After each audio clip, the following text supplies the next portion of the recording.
lot to get into today. John Solomon joins us first. He's an award-winning investigative journalist, founder of Just the News. You can find him at justthenews.com, at Just the News. And then we will be joined by Raw Egg Nationalist. Of course, you know him. He's been here before. Founder of Man's World magazine, co-founder of Kindred Harvest. Charles Cornish-Dale can be found at mansworld.online, also kindredharvest.co, and at babygravy9 on X. And finally, Libby Emmons comes in. She's the editor-in-chief of the Millennial and Human Events. We're going to talk a little bit about toxic feminism, amongst other things. Got a lot to talk about today. Let's get right to it after this.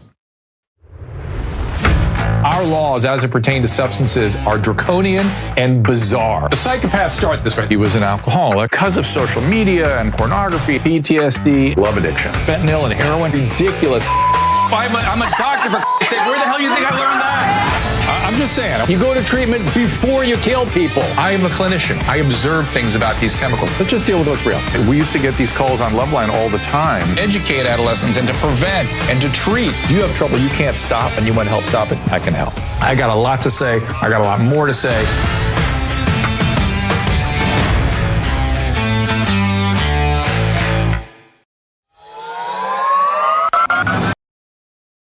At Jay Solomon Reports and also at Just the News, John Solomon. Thank you for joining us. I'm not sure we have his sound, Caleb. Is there a sound problem here, John? I think we... Oh, there you are. You're back. Yeah, good. Yep. There you're good. You're all good. It sort of cut out for a second there, but no problem. So, amongst other things I think worth talking about, just some things I heard, and I want you to sort of tell me whether if there's anything there. Is there smoke or is there fire? That it was actually Epstein that established the Clinton Foundation. Accurate? Not 100% accurate. He clearly had some strong relationships with President Trump around the time the foundation was formed, but I've never found a document or anything that shows him in the formation of it. I think he was a donor, listed as a founding donor, but I don't think we know anything more than that right now. Now, there are some new documents that are going to come out tomorrow, so we might get some new leads on that. And I think a lot of people have always opined that he might have been behind the scenes, or he asked his lawyers to help Bill Clinton get the paperwork done for the foundation. But as of today, I've never found a document that links him to anything more than having donated. And it seems like the Hillary story, it just goes one direction. The more they dig into the story, the more the intelligence operations look into it. It looks shadier and shadier. Yeah, and it did to the FBI. I think that's the big bombshell that this week, the documents we got on Monday, what do they show? They show that beginning in 2010 and consistently through 2018, the FBI believed they had enough evidence to make a criminal case that Hillary Clinton was running a pay-to-play corruption scheme where she would solicit foreign donations to her foundation from people who had business pending before the State Department. And then oftentimes those people got exactly what they wanted at the State Department. And we're talking about lots of different things. In one case, it's Boeing. Another time, it's Abu Dhabi. Another time, it's a group of Indian donors from India and entrepreneurs. The only thing that's in common is the pattern. Money comes in, request comes in, money comes in, request is answered, usually favorably to the donor. And if people say, well, sometimes it's hard to make a bribery case. The FBI did not think this was hard. The only thing they found hard was getting their bosses in the Obama Justice Department to sign off. And every time they brought new and compelling evidence, they got the same answer: shut it down. And it's I'm somewhat crestfallen by all this in the sense that I think there's been a sort of acceptance of those sorts of corruptions as sort of business as usual. It doesn't feel different than Hunter Biden. It doesn't feel different than what goes on in California. What has happened to us? Well, that is a great question. The further we get from the Watergate scandal, I think the further we forget how America used to find shame in this behavior. Today, we seem to accept it. Maybe Hollywood glamorized it.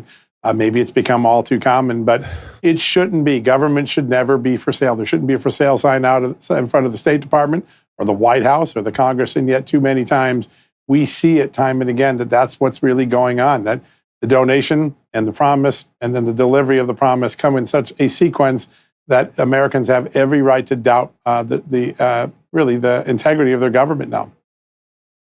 I remember I was the president of a local medical society years ago. It must have been 30 years ago. And we had some issues with some state regulation. And I said, well, let's go up there and, let's go meet with I had somebody in mind, a state senator or something. And the elder statesman of the committee, people who had been president before, went, well, you ready to pay them for that visit? And I go, what do you mean pay them for the visit? He goes, you have to make a donation in order to get that visit. I'm like, what? Oh, yeah. And that was 30 years ago. It is far more ingrained. And by the way, the Clintons are sort of we forget this now because so much time has passed, but after Watergate, the next greatest campaign finance scandal in American history was the 1990s China money scandal. Remember, they were selling the Lincoln bedroom for $100,000 a night, and they had all these Buddhist monks and Chinese cutouts who were dumping money into an American election, foreign interference in our election. And somehow the Clintons escaped that. They don't get impeached over it. A lot of people got indicted, but not the Clintons. And a couple years later, they set up a foundation, and the pay-to-play just continues. And I think that's what's so frustrating to these FBI agents. I want to point you to something that could be really significant in the next couple of months. Yes. The U.S. Tax Court, not a place that we normally watch. It's a kind of a boring courthouse, not the federal courthouse in Washington, but the tax issue courthouse. A judge there has given the okay to put the Clinton Foundation on trial. The people who are going to bring it are two former money laundering experts for the DEA. They are people that used to chase the money for terrorists and DEA drug cartels. They're two of the best in the country. And they have been making the arguments kind of quietly for 5 years, 6 years in the tax court that the Clintons were running a criminal enterprise masquerading as a charity, and they're getting closer to being able to present their case. Now, their case will be, did they tell the government the truth, and should they get a reward for it? But if they were to win the reward, the inference and the finding in that court case would be they did, in fact, find a criminal enterprise inside the Clinton Foundation. I'd keep an eye on that one. That could be the most interesting public flogging that the Clintons finally get for this sort of long era of behavior that they've engaged in. And isn't this all really just a function of these effing NGO structures we have? And is there anything to be done about that? Because it seems like we have, was it what I heard this morning, $14 trillion of NGO money, and that's more than EU and many other countries put together, more than their entire national budget. And I don't understand why we allow this to go on. It seems insane. You have the target right in your sights. We created this tax-free environment where politics is done at the taxpayer's expense. Corruption occurs right beneath our noses. Sometimes it's taxpayer money. A lot of these NGOs get a lot of their money from the United States government. The people who were shuttling illegal aliens across our border were seems like most of the time. Charities. Seems like most of the time. You're right. I correct myself. You're right. Most of the time. You're right. Yeah, most of the time. There is a moment. But isn't there somebody in Congress wanting to put a stop to this or put? Not Congress. I don't know. Put a cork in the bottle some way. Yeah, the Congress. They're in on it? They can't stop it. They are. I mean, how many of them have their own nonprofits and their own 501c4s? They're super PACs, right? I'll tell you the guy that I keep an eye on because he is seriously doing something right now. He was the man who blew the whistle on the Hunter Biden corruption scheme from the IRS. So I wrote the original stories that Miranda Devine got the laptop. And then we learned about this guy, Gary Shapley. He was a decorated IRS agent. And he was the one who changed the course of the case. It's why Hunter Biden was convicted of felonies. He is now the acting director of the IRS, and he is examining every single nonprofit to see if they're doing politics or financial business when they should just be doing nonprofit stuff. I think you're going to see the greatest crackdown in 50 years on nonprofit and tax exempts. By the way, on both sides of the political aisle, which is the way it should be. Yeah. But I think Gary Shapley could be, he's already been an impactful character. I think he could be really impactful in 26 and 27. Keep an eye on him. You just made my day. You made my 2026, actually. I'm looking forward to the new year now. I feel like there's something to look forward to because this issue just feels so sinister. It has the potential. It has so much power and so much money and so much influence that it can just undo. I mean, we've watched it as they tried to undo duly elected administration. Yeah. There was a letter that went from the Justice Department a couple of weeks ago. I think it was Patrick Davis, the Assistant Attorney General for Congressional Affairs, and he sent it to Congress and said, hey, you had some Democrats up in the Hill the other day, and they were saying they're against dark money. Here's how they benefited from dark money. And it looks like money laundering. Nonprofit gives money to Guy. Guy gives donation here, donation moves to another one, and then it comes back to the senators. It does look a lot like the cartel money laundering of the past. And I think that letter opened a lot of eyes that obviously angered the Democrats. But both sides are engaging in it. And I think Gary Shapley's the guy that's going to kick up some serious dust. And listen, the more they crack down on this, here's another thing. All of a sudden, those groups are going to be paying taxes, and that's a way to shrink our budget or shrink our deficit a little bit and our debt. And so this could have a double or triple, shrink corruption and the deficit. That'd be a good thing for us.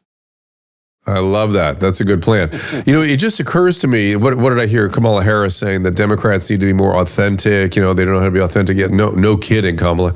But it just occurs to me that someone like AOC could take that issue and restore a sort of validity to the Democratic Party, right?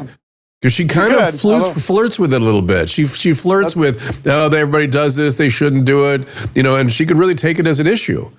Now, let's remember, though, it was AOC who got in trouble with the ethics committee because she let someone else buy her dress for her. So even things as simple as a $10,000 or $20,000 dress for the Met Gala can corrupt a member of Congress. The culture in Washington, and by the way, AOC can talk a good game, but she's part of the culture, just like every other member of Congress is. The culture in Washington is just like the one you experienced when you were going to see those lawmakers. Who's going to pay me today? What do I get? My time is worth money. You're going to put, and that money almost always goes into either their 501c3, their 501c4, or their campaign coffers. Until we get out of that cash register in politics, the American distrust of any person, whether it is AOC or Marjorie Taylor Greene or anyone in between, is going to remain high. And I think we've made politics an enrichment business, and it was never meant to be that. We must end the cash register. I completely agree with that. So I promise to get you out by quarter after. What's coming up on Just the News? Well, this interview occurred last night. I think it's the biggest shot fired in the accountability world in a long time. Harmeet Dillon, Assistant Attorney General for the Justice Department for Civil Rights, said on our show last night, and everybody's talking about it today, she has begun a criminal conspiracy case against federal employees and state employees. So federal agents, federal prosecutors, state prosecutors who pursued Donald Trump on the theory that they knowingly and willfully infringed his civil liberties. This is going back and taking the tactic that the Justice Department under Kennedy used, Robert F. Kennedy, to go after the Ku Klux Klan and turning it around on the Democratic machinery, saying, hey, when you raided President Trump's home and the FBI told you didn't have probable cause, you infringed his civil liberties. When you continued to submit fake FISA warrants into the FISA court so you can make it look like Donald Trump had a Russia collusion problem, you infringed on his liberty. When you spied on Carter Page, you infringed on that man's liberty. She's looking at it, and she said this on the record, as a criminal conspiracy case. She's going to treat the Democratic establishment, the deep state, as a criminal conspiracy, much like the drug cartels and the mob. It was a jaw dropper for us when she said it. It's probably the most important statement we've gotten from the Trump Justice Department since they took back over in January. I know Harmeet well. She is relentless. She is relentless, and when she once she gets on something, she does not speak lightly. It's she's, believe me, you'll hear more about it. So, John, appreciate it very much. Jay Solomon Reports. We'll look for you on X and also Just the News. Thank you so much for being here. Thank you, sir. Good to have you. Thanks. You got it. Okay, John could only stay a brief period of time, but that's okay because I wanted to take a few minutes to talk a little bit about the Rob Reiner tragedy. Susan, do you want to kind of introduce this a little bit? Because it was your idea to do this. I can launch right into it if you want, but no, just launch in. All right. So Susan was saying, a lot of what I was been talking about in the press is about how people should deal with family members with this condition. And that although there's, almost no opportunity to learn from tragedies like this, because I'm telling you, this was just out of control, meth psychosis, something of that sort. He's not even going to remember what happened. I pretty much guarantee it was not premeditated. I do think the reason they went for death penalty is so they can negotiate because they've got him dead on. I'm hearing rumors that the mom was still alive by the time the daughter arrived, and pointed to him and said, Nick did this. So if that's true, then the death penalty was a way to negotiate, much the way that Idaho killer negotiated down to life in prison. So in any event, the take home from all this is that over and again, when I work with family members, they ask me, what can I do? I'll do anything for my family. I'll do anything for myself. You tell me what to do, I'll do it. I go, you'll do anything? You'll do anything I tell you to do? Anything. Just tell me, I will do it. I go, all right. This disease of addiction is identical to the plant in the Little Shop of Horrors, if you know that plant. The Audrey 2, if you go in the room with the Audrey 2, you go into the plant. And the only way the plant doesn't eat you is if you're pulled back by somebody with a cord or physically pulling you out. And addiction is just like that. Even I don't go into the room to treat an addict without somebody with me. I had a nurse that would kick my chair if I started going into the plant, so to speak. So when you love someone with addiction, the relationship becomes part of the condition. They bring you in, the disorder brings you in and starts using all of your most wonderful instincts. The best instincts you have get used by this condition. Excuse me while I try to put my mic back here again. And so when Rob Reiner said, I should trust my own instincts, I thought, oh boy, that is how people get in trouble, because his instincts, not that his instincts are good, they're probably wonderful, but his son's condition will use those instincts to perpetuate the addiction, perpetuate the disease. The classic example of this is the mom who becomes totally convinced by the addict that the addict will die if she doesn't continue to intervene on his path. And the reality is, this is a fatal illness. It does progress to death. And so there are safety issues, and you have to navigate that you have to walk that line where you're not completely abandoning somebody that has a serious and dangerous illness, but by the same token, you can't let him or her manipulate you because of your fear that if you don't do certain things, give them money, give them whatever it is they want, they will die. And so it gets dicey, which is why when family members ask me, what can I do? I tell them, well, here's what you can do.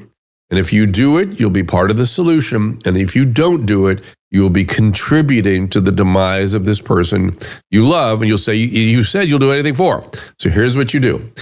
You go to an Al-Anon program. You go to a codependency program. You get a sponsor. You go to meetings regularly. You work 12 steps yourself, or you get a therapist.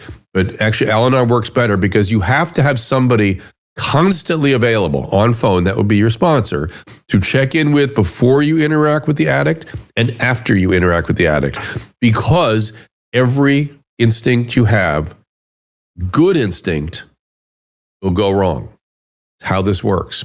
And you have to have someone who knows this very well and knows how to end the dance. You have to come off the dance floor, not reject the patient, not leave out of anger and frustration.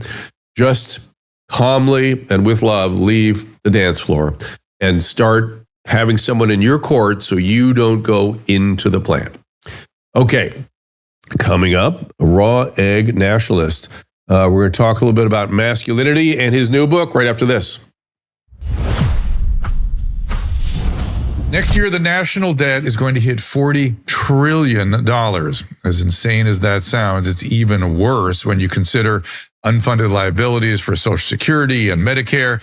If our status as the world's reserve currency suddenly changes, our nation could collapse under the weight of its debt. And as we all know, there are many forces trying hard to take down that US dollar. This is why thousands of Americans are moving portions of their retirement into physical gold and silver. Our friends at Augusta Precious Metals have put together a 3-minute report entitled Debt Will Hit $40 Trillion in 2026. Prepare your retirement now.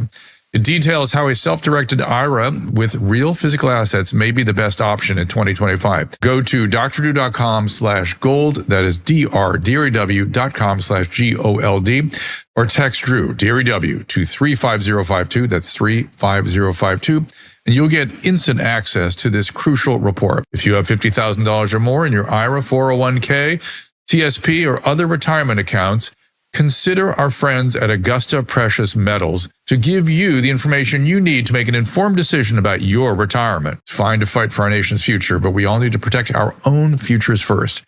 Read this important 3-minute report by visiting drdrew.com/gold. That is drdrew.com/GOLD, or text Drew to 35052 and see what Augusta can do for you. I've spent most of my career dealing with illnesses that shorten life, and now we have ways to extend it and extend wellness. I've been working with the team over at V-Shred to develop a product that has everything I want in a longevity supplement. NR Boost has nicotinamide riboside. You know, metal can rust. Well, your body behaves in a similar way. It's mediated through something called NAD. NAD falls as we age, so we're less able to fight off that oxidative process. We oxidize much like that metal.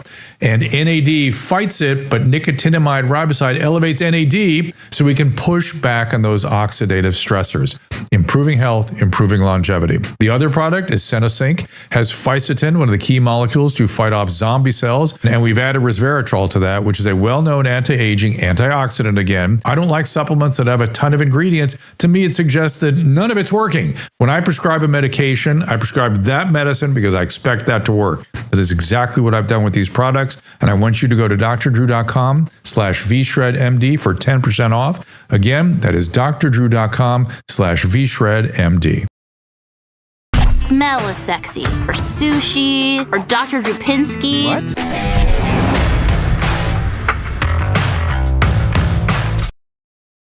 Charles Cornish-Dale, a.k.a. Raw Egg Nationalist, founder of Men's World Magazine, co-founder of Kindred Harvest.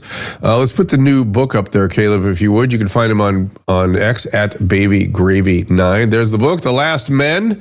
We're going to talk about that. Also, you can find him, obviously, at rawegnationalist.com, mansworldmagazine.online, kindredharvest.co. Charlie, thank you for joining us.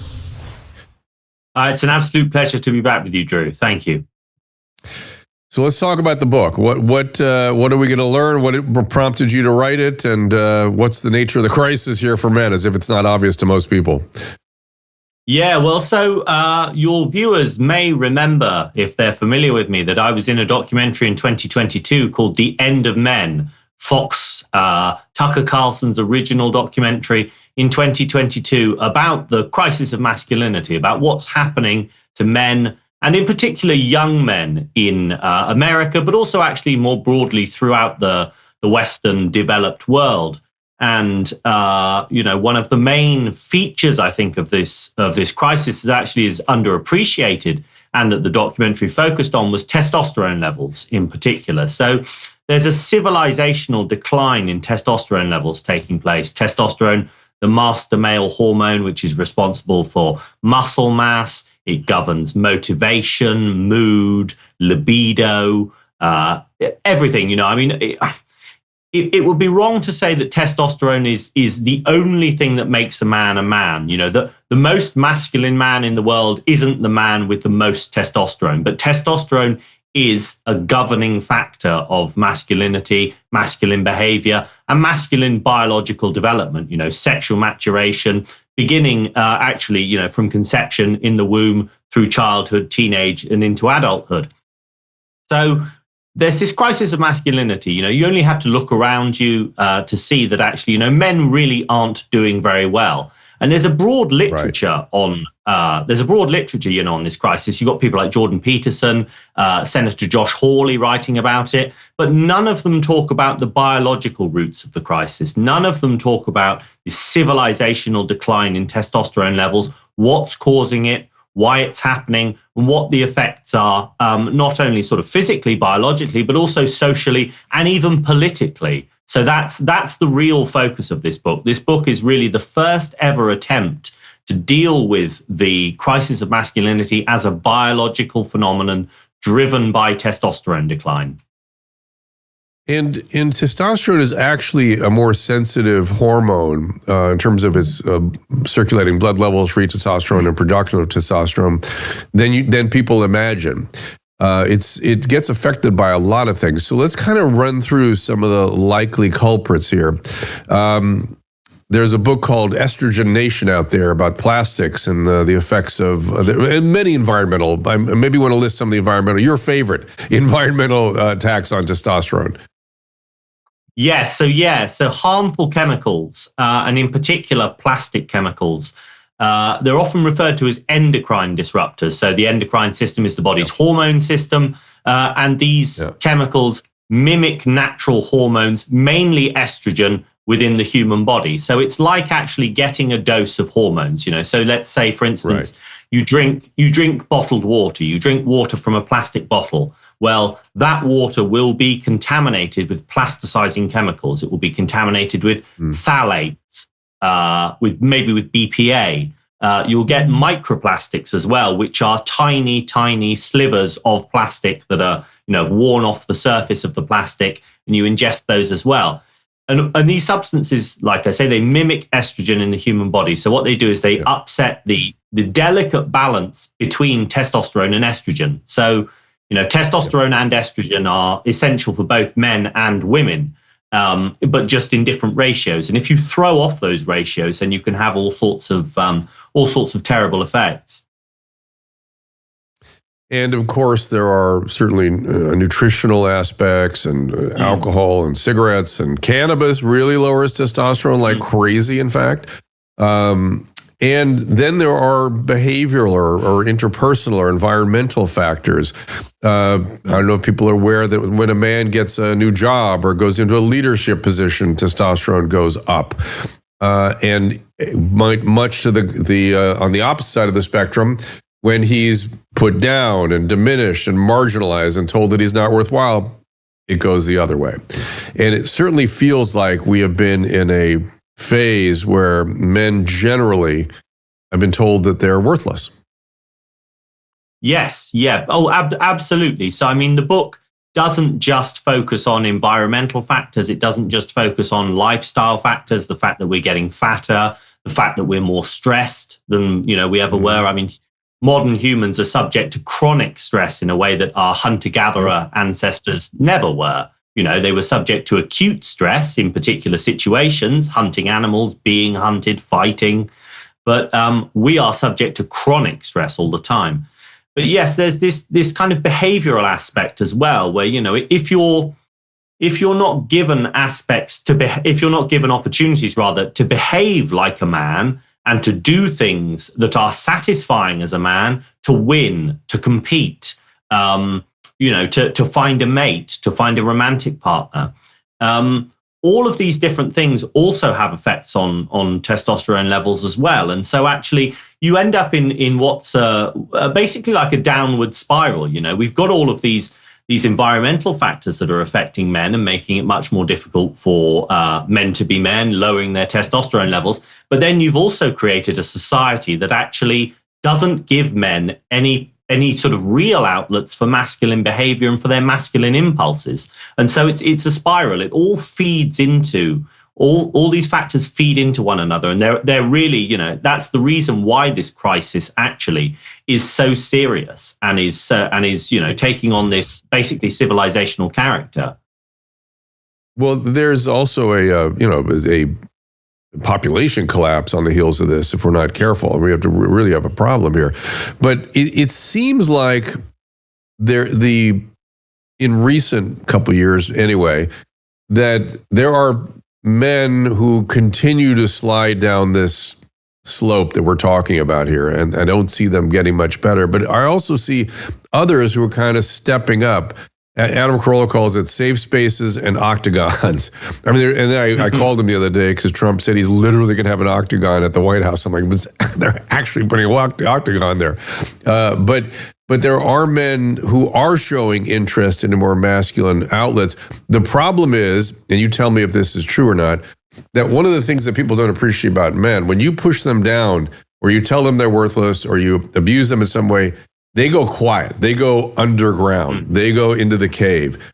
And when they come out, they're not happy.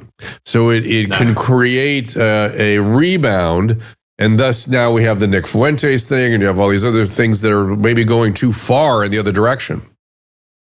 Oh, yes. Yeah. I think that it would be a mistake to think that when a man, as you say, goes quiet, that he's beaten necessarily. And yes, you do see a kind of return of the repressed, if you will, to use a phrase from Freud, right? men have these natural instincts. They exist. You actually can't get rid of them. You can push them down. You can try and keep a lid on them, but actually the pressure will build, and then eventually you'll get something explosive. And that's actually Sigmund Freud's argument in Civilization and Its Discontents. You repress people's natural instincts for too long, too hard, and you get an explosion. You get a social revolution, and that may very well be what happens. You can't deny. He was sort of funny in that book. They build steeples. They build really high points in their towns, which I thought was so interesting. But so what do you have prescriptive ideas about what we do for this?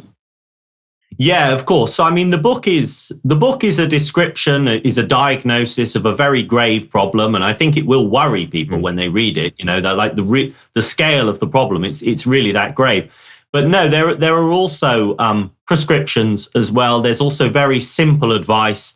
Building on the kind of advice that I dispense on Twitter all the time and on my Substack page and in my writing in general, things that men can do that are simple. I mean, to take one example, sleep is a huge determinant of hormonal health. The majority of a man's testosterone is produced at night while he sleeps. So if a man doesn't sleep properly, he's not going to have optimal hormone levels. And that's been substantiated in so much clinical literature.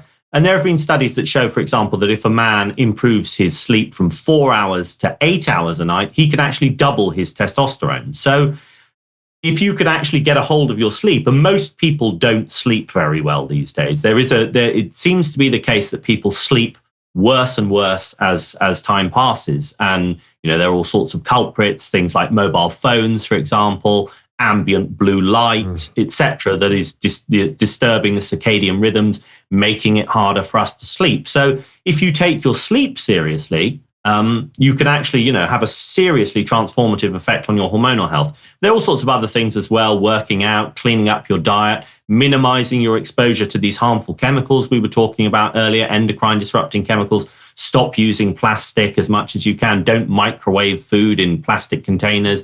Don't drink water from plastic bottles, etc. Are you hopeful? I think it's a very bad thing when you give up hope, right? I mean, and you're beaten basically when you give up hope, and I don't want to give up hope, but I do think it's a seriously big problem. I mean, I'm enthused by Robert F. Kennedy Jr., by what he's doing. I'm enthused by the Maha movement, although it's already encountered some quite serious roadblocks and setbacks, and it's not. But then, why would it have been simple? I mean, Kennedy is going up against the largest vested interests in the US, lobby. Big Ag. Yeah, Big Ag, Big Pharma, Big Food, even the military-industrial complex. It's all tied together. Yep. He's confronting these entrenched interests. It's not going to be easy. It's taken 70 years for Americans to get, at least 70 years, maybe a century for Americans to become as unhealthy as they are today. It's not going to take a year, 2 years, 4 years, 8 years even to make America healthy again. This is a generational agenda. So, I mean, that's a good sign, I think, that you've actually got a growing recognition that actually, ill health is a civilizational problem. But we also need to take masculine health in particular seriously too. Also, one of the stories we reported on in our promotion was that there is a bias against men. I mean, they've really sold this idea that there's a pathology in being male. We used to think about that as it pertained to ADD, ADHD. These kids are active and they get pathologized. But teachers actually apparently grade boys. If they know the paper they're grading is a boy's, they will grade it lower, apparently. Yes. So this was a study that was circulating on Twitter. I commented on it. I think it's a fairly recent study. But people were saying about the study, actually, if you're a young boy or a teenage boy, you know that this is happening. You know that it's like that. You know that your teachers actually don't really like you very much, that they perhaps look down on you for being a boy. And And this is actually just a study of exams, but actually of test results. But actually, you've got to realize that the people grading these papers are also the people teaching the children. This is the classroom. This is 100% of classroom life is like this, where actually, if you are a boy, you're squashed, and obviously unfairly, and it has serious effects. One of the things that tribal cultures do to sort of protect masculinity is have rituals around transitioning into puberty and adulthood, and they always revolve around what it is to be a man, right? How do you be a man in this society? Because it's usually hard, which is not something that men get credit for. Do we need something like that? And do you have any? If we did come up with something, what that would look like? Yeah, well, it's a striking feature of traditional societies that they all have these rites of passage. You get to a certain age as a boy, and then you're taken off into the wild. You have to fend for yourself with other boys of your own age, and then you come back to the group, you're reintegrated, and then you're an adult man. It's meant to be a test of fortitude. It bonds the young men together through suffering, through hardship, and it prepares them then for the next stage of life. We don't actually have real rites of passage in our society anymore. I mean, it's very noticeable. Yeah. I mean, we have a few, like maybe, you go to school, you graduate from school, maybe you go to college, you graduate from college, you get married, maybe, if you're lucky now. But we don't actually have a really kind of fleshed out sense of the kind of ritual nature of preparation, and that we actually need to do more than we're doing in order to prepare young men to be men. We need to give them examples, and we also need to set them tests. And I don't just mean, sit down writing tests, writing essays, multiple choice, answering questions. I mean, like physical tests of hardship, tasks, tests of courage and character. That's, I think, one of the things that's missing. And so, I mean, we have some of them in sort of sports, if you compete in sports and you play for your school team or your university team or something. But I do think that we need something like that. Yes, I mean, it would certainly be a start, I think. And it would certainly make us, I think, perhaps appreciate what men are, what they do, and what's required of a man as opposed to a woman. And you mentioned character, which is a word that seemed to have just ceased to exist until very, very recently again. Is that notion of character coming back, and what it means to be a good person, and how to, and men can certainly lead that way, because men have always had kind of that preoccupation about what in fact, I've heard from young men, they're looking towards older men to give them some guidance on these issues, which the previous 2 or 3 generations were about casting off previous generations. These guys are lost, and they want spiritual, and I would argue sort of exactly what we're talking about, guidance. Yeah, well, I think you only need to look actually at the Jordan Peterson phenomenon. I mean, it's kind of, I wouldn't say the Jordan Peterson phenomenon is totally over, but, if you cast your mind back to, say, 2016, 2017, 2018, when it was really taking off, it was like a religious revival. I mean, it really was. I mean, he was like a prophet figure. People, scores of young men would go to his lectures, would mob him and go up to him and say, "You've changed my life. I look to you for guidance. You've absolutely revolutionized the way that I live, and it's had this incredible effect on me." And I mean, he could. I mean, what a weight, what a burden for him to bear. And you could see at times he became so emotional, was crying, because he really couldn't believe just not only how much suffering there is among young men, but also how little it takes actually to encourage men to be better and to put their lives on a better path. So. That's a really interesting point that I don't think people appreciate, because they again, the sort of what do we call the sort of Nick Fuentes and those sorts of worlds, the Groypers and stuff. That whole phenomenon makes it feel like men need some sort of extreme sort of encouragement. They don't. They need very little. They need not to be told they're a POS, and they need to be encouraged and given a little direction and a pat on the back once in a while.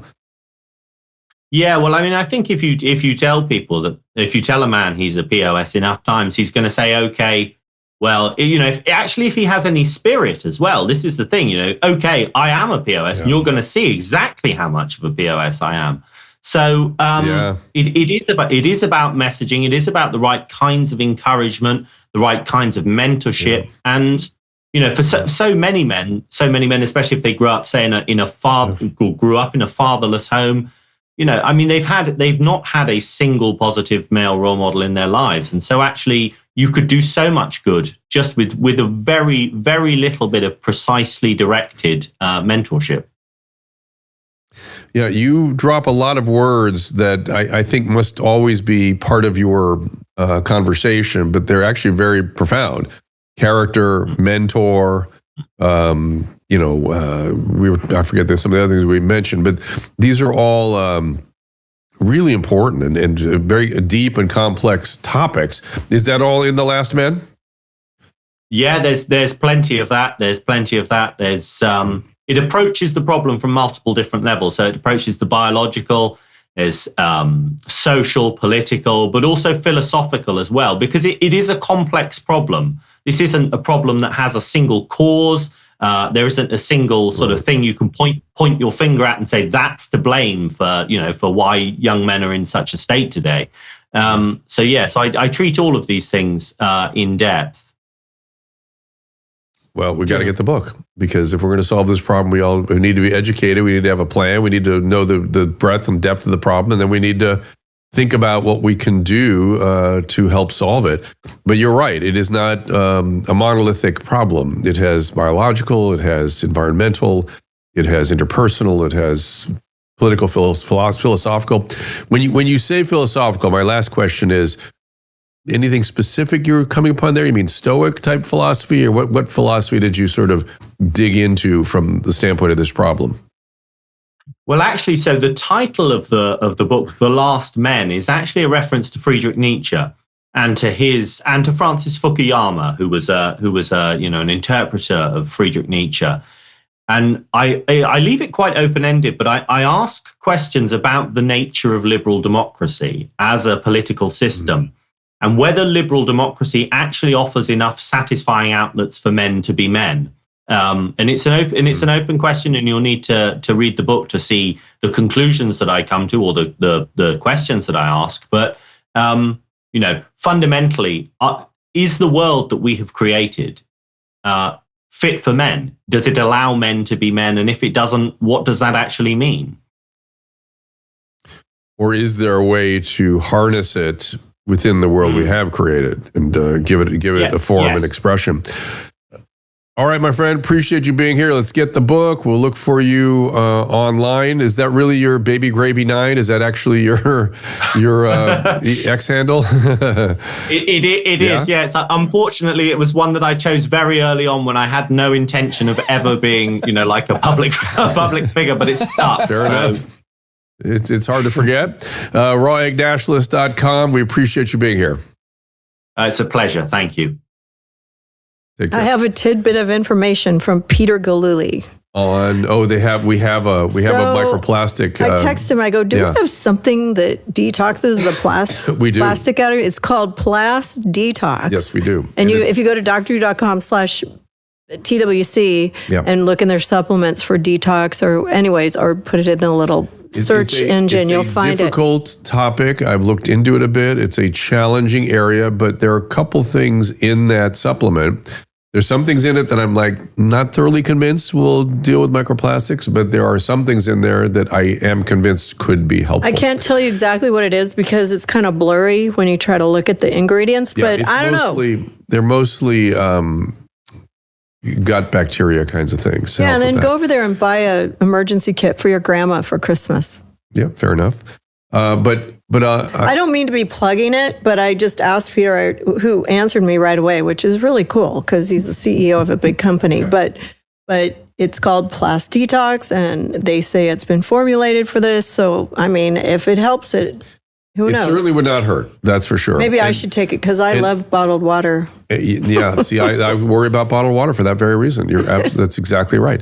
And all those plastic containers you just bought, we used to be doing glass. Now there's all those plastic. You can't Well, don't use warm those. it up in there. Right. I don't do that. All right. Well, good. Do you? I sometimes do. Yeah. Yeah.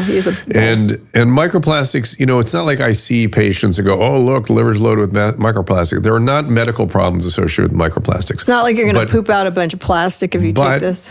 But this idea of the estrogenization of our system by plastics may include the phenomenon of microplastics. So it's something worth looking into. So check into the wellness company and maybe help yourself out. Fair enough. Libby Emmons is up with us next. She is Libby, Libby Emmons, Emmons on X. She is the editor-in-chief of the Post-Millennial and Human Events. We got a lot to get into. She, amongst other things, is going to talk about restoring womanhood. On the other side, we got to make sure women understand who they are too, and also Hillary and perhaps how she has impacted that in a not so positive way. After this. I'm excited to bring you a new product, a new supplement, Fatty. I take it. I make Susan take it. My whole family takes it. This comes out of, believe it or not, dolphin research. The Navy maintains a fleet of dolphins, and a brilliant veterinarian recognized that these dolphins sometimes developed a syndrome identical to our Alzheimer's disease. Those dolphins were deficient in a particular fatty acid. She replaced the fatty acid, and they didn't get the Alzheimer's. Humans have the same issue, and we are more deficient in this particular fatty acid than ever before. And a simple replacement of this fatty acid called C15 will help us prevent these syndromes. It's published in a recent journal called Metabolites. It's a new nutritional C15, pentadecanoic acid, it's called. The deficiency that we are developing for C15 creates something called the cellular fragility syndrome. This is the first nutritional deficiency syndrome to be discovered in 75 years and may be affecting us in many ways, and as many as 1 in 3 of us. This is an important breakthrough. Take advantage of it. Go to fatty15.com/Dr. Drew to receive 15% off a 90-day starter kit subscription, or use code Dr. Drew at checkout for that 15% off, or just go to our website, drdrew.com/fatty15. If there was ever a time to be rationally ready, it is now. I urge you to consider getting one of the emergency kits from the Wellness Company, because TWC has 7 different kits that are customized for a variety of situations. Wouldn't be a bad idea to take a look at each, considering, say, what we've just been through in California with the fires. I was happy to have the field kit on hand, and the Contagion kit in particular is suited for what is being predicted to be the next outbreak, or avian or bird flu. Of course, the same experts from the COVID era are freaking out about this potential pandemic, but don't panic. Just arm yourself with the meds you might need if this comes to pass. Contagion Emergency Kit contains ivermectin, hydroxychloroquine, azithromycin, Tamiflu, and budesonide, an inhaler that is good for airway reactivity and tightness, as well as reducing viral replication in the airways. Go to drdrew.com/TWC for 10% off your purchase. The other day he looked at me and he goes, hey, the V-Shred's working. He likes it when I try to look good for him. You're nice. There's an excitement that comes with doing these kinds of workout that kind of sustains you through the day. It's exhilarating. It's not working out hours in the gym. It's not running on a treadmill forever. It's not killing yourself with diet. These are all very reasonable recommendations. You just got to follow it. We're actually really genuinely very excited about what we're getting out of this. We like doing it together. We're both in on this, and it's been a real fun adventure. I don't know where we stop. In the first 2 weeks, I lost 5 pounds. So There you go. In your 20s, it's easy, right? We put on muscle easily. We're fit. We got tons of stamina. But as you get older, you may not be able to lose weight as quickly or as easily. You may not be able to put muscle on so easily. And joints and muscles sometimes start to hurt. And you may think or may have been told that there's nothing you can do about it other than taking more pills, eating more salads, or just spending endless hours at the gym. Well, that isn't true. Thousands of people are in the best shape of their lives merely because they've taken the time to do 3 things. No crazy diets, no extraordinary workouts that can injure yourself or exhaust yourself. Just a simple plan that has been proven to work. Rather than me explaining this to you for 30 minutes, there's a 30-second quiz you can take. So if you want to learn more right now, click the link below to get your personal life plan. Libby Emmons is our next guest. Libby, welcome. We were just laughing amongst ourselves here in the studio about the Brown University, I guess, official of some type, who was saying, "Please don't say brown shooter. It's not effective for. It's not supporting diversity." It's like, don't say the brown shooter at Brown University. Okay, asshole. Well done. You could not be more racist than that guy, it seems to me. But is Libby with us? Libby, can you hear us? Yeah, I can hear you guys. There we go. Can you hear me? There you are. I hear you. Is this Okay. thing on? There you are. Thank you for joining me. Sorry. No problem. So there's a lot to talk about. We just did a whole thing with the Egg Nationalist about how men are suffering, and she's frozen on my end. Can you still hear me, Libby? Caleb, can you hear her us? connection. Caleb, can you hear me? She's at an event, and so I think she's at the hotel connection. She's coming back. She's reloading. All right. Okay. But I want to make sure I'm talking to her rather than the vapors. She's on X as Libby Emmons. Let's see. We can also find her, of course, at the Post Millennial. I'm right here now. Let's see. There you go. Welcome back. Okay. So right. we've been talking about the attack on masculinity for the last half hour or so, but women have suffered an equally sort of extraordinary undermining, have they not? Yes, I think so. And I was listening to some of your conversation there with Baby Gravy, Raw Egg Nationalist. And I think that he's definitely right about the information regarding the rites of passage. All cultures used to have these rites of passage. And as we eliminated God from our culture, we also eliminated these rites of passage that we had, right? I mean, in Judaism, you have a bar mitzvah. The Maoris have it. They have a rite of passage. In Catholicism, you have a confirmation. And these are for both men and women. And they're hugely important because they let kids know what the expectations are for adulthood and what it means to become an adult. And it gives them that understanding. Now I'm a grown-up in my community. And how has this gone off the rail lately here? I understand you're taking aim at Hillary as part of the source. Yeah, I mean, she's, of course, a total disaster, but it's not just Hillary Clinton. It's the entire Democratic setup, right? Because by getting rid of confirmation and bar mitzvahs and the other rites of passage that we used to have, they've been replaced with a new one. They've been replaced with coming out. So now you see a lot of kids coming out around the age of 13, 14. They say that they're gay. They say that they're trans or non-binary, because it turns out, I think it's possible that the concept of a rite of passage may be embedded in the human DNA. We may need something. And so when we remove the things we've had, what we end up with is a replacement that is not only subpar, but is extremely dangerous. You bring up RFK here, and I think what they did today is really tremendous for all boys and girls, to say that child sex changes are not going to be allowed in this country anymore, that if hospitals undertake these kinds of procedures, they're not going to be able to get the federal funding from Medicaid and Medicare that they rely on to function. Yeah, Jay Bhattacharya did a long symposium today where he reviewed the data on the risk rewards, essentially, whether there was benefit to these interventions.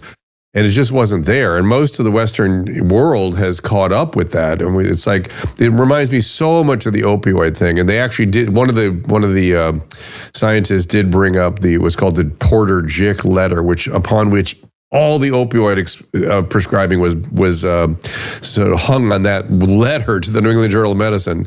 And they just get in these hysterias, it seems like, where they can't get out of their own way and look at their job, which is to do the risk-reward assessment of every intervention for every child. The right patient, right intervention, right risk-reward analysis. And I feel like they are going at that now, finally, and it should turn things around. It was the federal government that turned the opioid crisis around. It was Jeff Sessions who went in and put a bunch of doctors in prison for excess prescribing, and man, it stopped right away. But tell me more. I feel like I'm seeing women changing right now, and you tell me if I'm seeing this. I don't. Let me see if I have. This is not a fully formed thought yet, but I'm going to sort of paint a little history there. I feel like Epstein trafficked women around money. That money and power was the intent of that trafficking, or how he was able to pull that off. You come out here, and you have guys like Hugh Hefner, and he was doing the same exact thing to women, but using sort of fame and glamour and show business as the currency. And it seems to me that women have gone through a long period of exploitation over the last 30 years or so, maybe 50 years, where they were sold a bill of goods. Lots of different things were in that bill of goods, by the way. Now, amongst them was you can do it all, and you can do it whenever you want to, and all these things. But it was also that you were cool, you were better if you went along with this trafficking and exploitation. Are things changing? Are we moving away from all that in a healthier direction, or is it still going south? Yeah, I think we are moving away from that in a bit of a healthier direction. And I think most of the reason for that is because women are finding that these offerings are not actually making them happy or making them feel like they are living a mission-driven life, right? I mean, if you're, pardon the expression, but if you're going to let somebody whore you out, like, you're going to feel really bad about yourself. That's not going to it's been true, right? And so the feminist movement, what they were told was, if you feel bad about that, is because there's something wrong with you, right? Sure. So you're flawed because you feel bad about it. Right. I mean, you could go back to Woody Allen films, and you can see women in those films. There's a scene, you're going to hate me for this, but there's a scene where one of the women says, I finally had an orgasm and my doctor told me it was the wrong kind. So women are constantly being told that the way they are existing in this world, interacting with men, having relationships, having careers, having children, not having children, right? We're constantly told that everything we're doing is pretty much wrong. We're constantly being given this message that you're not good enough, and you're not pretty enough, you're not rich enough, you're not career driven enough, whatever it is. And it's always, we've had problems like this for a long time, but I do think that the sexual revolution caused a situation in women where there was a schism between the thing that you felt like you wanted to do and the thing that you were being told by society you should do. And I think women, the younger generation of women is hopefully coming back around now and saying, you know what? All of this nonsense that you told me is not making me happy. I don't want to have a high body count. I don't want to sleep around. I don't want to be, 40s and successful and perhaps famous, but miserable on the inside with only my cats and dogs to come home to. I think that women hopefully are getting a new message. And I think it's up to conservative women, which mostly are the most well-known of them are in media, to deliver this message and say, hey, being a mom is great. Being a wife is great when you're married to a good man. Hey, men, be a good man. Your wife is going to be crazy about that.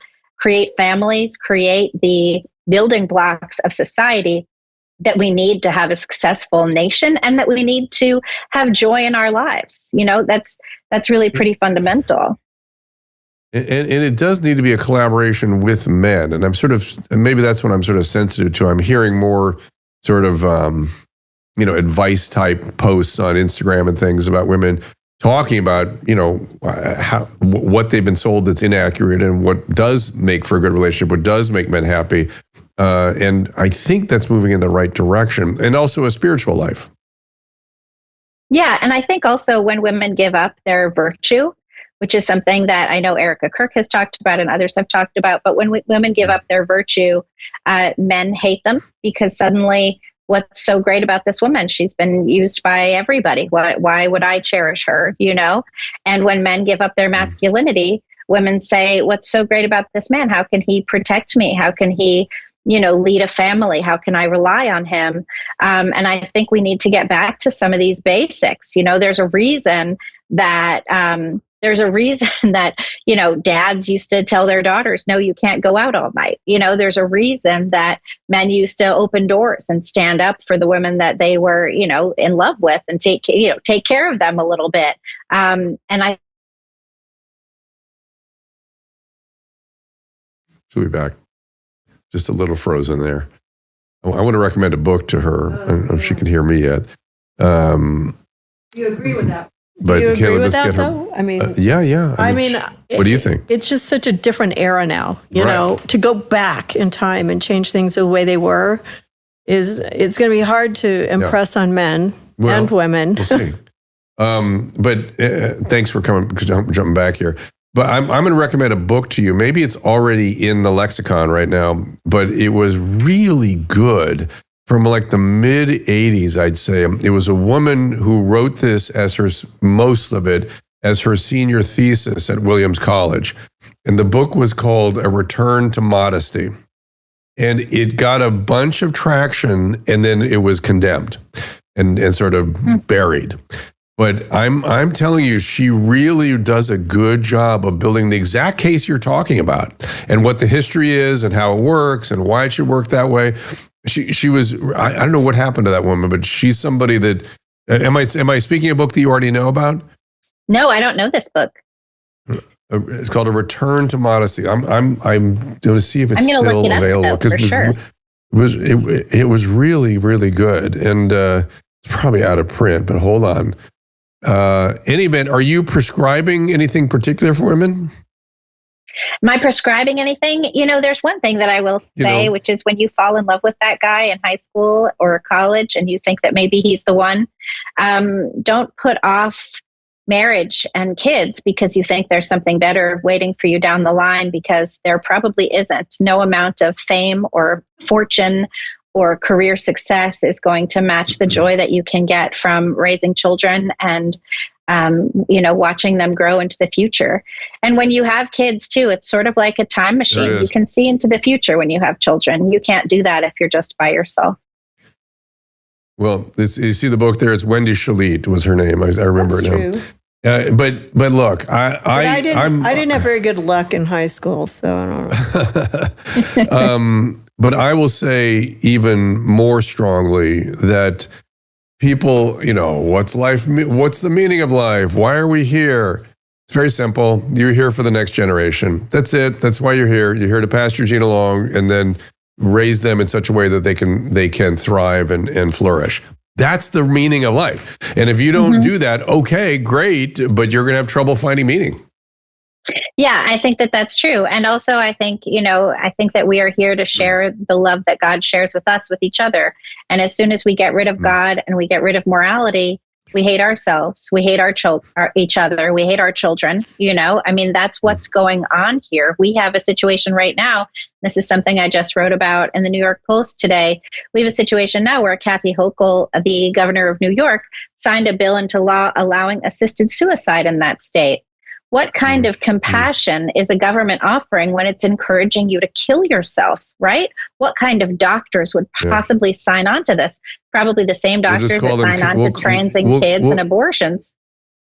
We'll call them Canadians, just for short. They even named it that. They named it MAID, just like the other. They named it just like a Medical Assistance in Dying Act. And this, Kathy Hochul said that this is because she watched her mother die of ALS and she thought that was very difficult. But suffering is part of life. And I think our lives are worth more than just terminating at our own discretion. What's coming up on the Post-Millennial? What's in your crosshairs? Well, we've been following this Brown shooting pretty closely. We definitely would like to know who the suspect is in that case. Police say that they've identified someone and put out an arrest warrant, but they won't say the name of that person. There was some inkling that perhaps the shooting in Providence was related to the shooting of the professor in Boston, which is something I remember when that first happened. I was like, could these be related? Boston and Providence are super close. It's just up 95. So certainly that could be a possibility. And we're looking at that. We're also here at America Fest, Turning Point's America Fest. And so we're going to be looking at the speeches tonight. We're going to be talking to people about what it's like this year, of course, there's a very notable absence. And so far, people who were coming by people coming by the post-millennial booth today were telling me about their grief and sharing that grief. And it's very palpable in that building because Charlie was such a huge presence and everyone loved him. Yeah, that is a challenge. Okay, I'm going to have Emily Barsh, who booked you here, send you that book, send you the link to that book. Have you seen that video with that dude? I seem to be an official from Brown University, admonishing everybody for daring to use the term brown killer, the brown killer. Because it cast an unfair light on anybody brown, and we're talking about the Brown University, and it looked like an SNL skit. We have become a giant SNL skit in this country. What do you say about that? Did I lose her again? She froze. Yeah, she's just at in the time. event. Just in time. Hotel internet. Yeah, I'm sure it's a lot of people on there too. That's probably a huge number of people there. Yeah, hold on a second. I saw that and I said, we should have said university. We didn't use the proper Brown University killer. Yeah, if you're reporting, you said the brown killer. Like, it's not the brown killer though.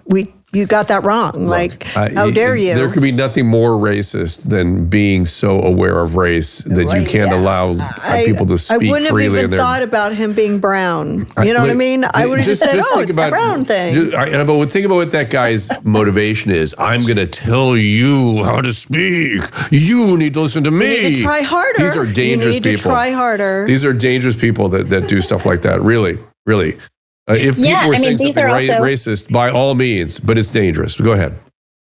Yeah, no, these are also people who were saying, don't talk about who you think the suspect might be because that's not appropriate. Right.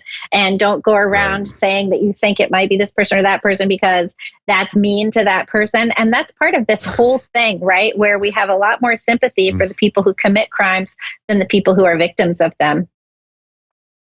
That's true at Brown. Does the Post Millennial have an X feed? I don't think I have that handle. We do. You can find us at T Post Millennial. The Post Millennial, and also Libby Emmons, EMMONS on X. Libby, have a nice time at the we call it a convention. Is it a convention there? We sure do. Is that what they call it? Yeah, a gathering? Convention center. Have a nice time, and we'll look forward to your reporting from there. Thank you so much for joining us. Thanks so much, Drew. Appreciate it. You got it. If anybody wants to know what we're talking about, the guy's name is Josh Hall, 2024 on X. Oh, is that right? The guy that did? What do you mean? Josh Hall. That's the guy that did it? That's his name, Joshua Hall. And he said, he was doing I'm surprised he put his Twitter handle out there because he's going to get a lot of abuse for that, it seems like. Or somebody retweeted that. I'm sorry. The guy that retweeted it. I don't know. The guy that retweeted it was that name. Go ahead, Caleb. Just going to throw out there that if you're talking about the same video that I'm thinking of, it's a possibility that was an AI edited video. But also, again, it is so sad we've gotten to this point that seems so realistic. It's believable. Was that AI? My first reaction was it was AI. That was my first reaction. Yeah. There's so much AI now that is out there. It is astonishing. But how about the fact that we are so able, it seems so easy to believe that somebody would behave like that we accept that as truth. So, be very careful. I want to know if it's AI now. I wouldn't be surprised if it is. But send me the link and Caleb, I'll you just ruined my day. I know. I ruined everybody's fun that way. It was actually very funny, though. Joshua Hall retweeted it or posted it. He had 1 million views with it. There were lots of people posting it and reposting it, but maybe he's the one that created it. Joshua Hall is a AI creator. Freed political prisoner. That's what he calls himself. Interesting. Okay, what's coming up? Caleb, let's get the upcoming guests. We're going to go Monday at 2 with Shane Cashman, Peachy Keenan, Emily Hagan coming in, Alex Marlowe, excuse me. Oh, God. This cold has been driving me insane. That didn't help very much, Susan. All right. Salty Cracker, JP Spears coming back around. February's a big month. Hey, we got to look at that JP Spears date. I think we're in Poland taking Teresa back there then. It's what, the 12th. JP Spears? In February? The 12th of February, yeah. Oh, gosh. I'm really anxious to speak to him again. No, okay.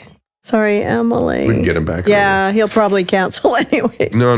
He does not. He's very reliable. When it's okay, that far so let me look at your comments here on the restream and whatnot. Emily's been working hard, so she's already into February. Race GT says his son's or her son's environment at school was destructive for a son. Thank you, Leave Green. Thank you, everybody. Thank you, Inferno. We're moving in on the holidays, everyone. So I hope everyone is prepared. I don't know, as we move closer to the holidays, I was not feeling very holiday-ish a week ago, but if we get closer, I'm feeling like, I don't know, we just heard something optimistic from John Solomon, and I heard something optimistic from Dave Rubin the other day, and so, I don't know, maybe there's reason to feel good about the new year. Helping men and women, and you can clear out your bells with plastic, with... Plastic. What's the name? Detox. No, is that the name of the wellness company? Plastitox? Speaking of the holidays, Trump just gave a nice little gift to everybody. He signed executive orders establishing 2 extra days off for federal workers. They get Christmas Eve, and I think it's even the day after Christmas. And they get a 1% pay in the new year. Well, that sucks. I think I'm about to go on Laura Ingraham and talk about his rescheduling of marijuana. I actually think that was a very good idea. The scheduling, just know this, if you want to take issue with me on that one, the whole scheduling structure is BS. It makes no sense. You know what is Schedule 1? LSD, non-addictive drug, needs some research, by the way, and heroin, terribly addictive drug. They have nothing to do with each other, nothing in any way related to each other. And then you go down to Schedule 3, which is considered sort of non-addictive. Well, there you find things like Ambien and Adderall. So it's just so BS-y. The bottom line is we need to be able to get the research on cannabis we need to understand its risks and benefits and really work that out once and for all. And rescheduling it allows that. It really doesn't change much else. All right, everybody. We'll see you on Monday. Special show Monday because of Christmas. 2 o'clock. See you then. Ask Dr. Drew is produced by Caleb Nation and Susan Pinsky. Emily Barsh is our content producer. As a reminder, the discussions here are not a substitute for medical care, diagnosis, or treatment. This show is intended for educational and informational purposes only. I am a licensed physician, but I am not a replacement for your personal doctor, and I am not practicing medicine here. Always remember that our understanding of medicine and science is constantly evolving. Though my opinion is based on the information that is available to me today, some of the contents of this show could be outdated in the future. Be sure to check with trusted resources in case any of the information has been updated since this was published. If you or someone you know is in immediate danger, don't call me, call 911. If you're feeling hopeless or suicidal, call the National Suicide Prevention Lifeline at 800-273-8255. You can find more of my recommended organizations and helpful resources at drdrew.com/help.